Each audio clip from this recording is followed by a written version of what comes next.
गेल्या आठवड्यात नाशिक जिल्ह्यात झालेल्या मुसळधार पावसामुळे अक्षरशः शेती पिकं जे तर ते उद्ध्वस्त झाली। त्यामध्ये सोयाबीन, मका, टोमॅटो या पिकांना जो तर फटका बसलेला आहे। आपण पाहू शकतात का अक्षरशः या ठिकाणी टोमॅटोचं उभं पीक जे तर शेतकरी तोडून फेकत आहेत आणि या ठिकाणी अक्षरशः जोमदार पीक आलेलं होतं आणि या ठिकाणी शेतकरी हा पीक जे तर ते तोडून फेकतानाचं चित्र या ठिकाणी पाहायला मिळत आहेत।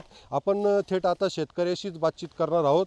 मला हे सांगा भाऊ, तुम्ही हे उपटून फेकतायत, किती खर्च आला आणि का बरं हे फेकू राहिले, काय सांगाल? गेल्या आठवड्या पावसामुळे आमचं खूप सारं नुकसान होऊन 1 एकराचा प्लॉट होता आपला, त्याचा खर्च सुगट आत्तापर्यंत निघालेला नाही आहे।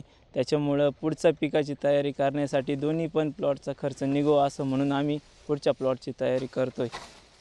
एकंदरीत किती खर्च आलेला होता आणि त्याच्यातून तुमचा या पिकातून किती पैसे वसूल झाले आणि शासनाजवळ काय मागणी आहे?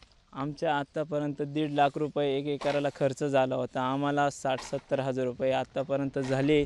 त्याच्यामुळे पावसाने जास्त नुकसान झाल्यामुळे त्याच्यामुळे प्लॉट उपटून टाकण्यात येतोय। त्याच्यामुळे सरकारकडे एवढीच म्हणजे मागणी आमची का आम्हाला थोडाफार का होईना दिलासा दिला पाहिजे। एकंदरीत पाहता टोमॅटो उत्पादकाचं एवढंच म्हणणं आहे की झालेली नुकसानी भरून काढण्यासाठी शासनाने भरघोस मदत द्यावी। उमेश पारिक, TV9 मराठी, निफाड, नाशिक।